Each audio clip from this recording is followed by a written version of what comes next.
Stitch this with a fact so ridiculous you didn't believe it until you looked it up yourself.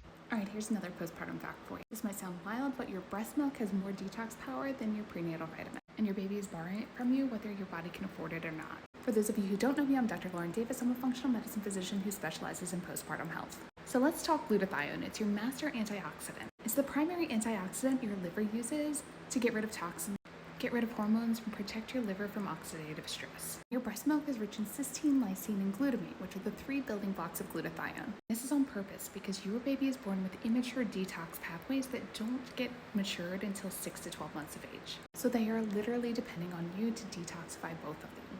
So when you're breastfeeding, especially in those early months, your body is prioritizing milk production and immune transfer over your own body's reserves. And we tell postpartum moms to do things that kill glutathione fast. The first is Tylenol. It depletes intrahepatic glutathione, or the glutathione available in your liver for detoxification. The second is inflammation. So between pro-inflammatory foods and damage to our bodies through labor and delivery, we get worsening inflammation, which uses up our antioxidants. The third is nutrient deficiencies, because breastfeeding moms require more nutrition than any other point in their lives.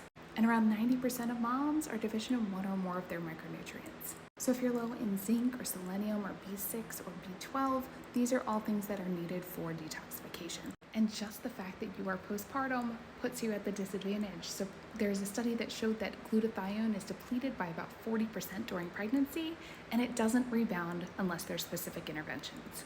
Add to this the mitochondrial changes that happen postpartum, the loss of blood and iron, the altered sleep schedule, the altered nutrition schedule, and the fact that we try to take nutrients away in order to bounce back. We end up with something called mitochondrial dysregulation, where our mitochondria are low on those antioxidants and we end up with oxidative damage, and these are the powerhouses of our cell.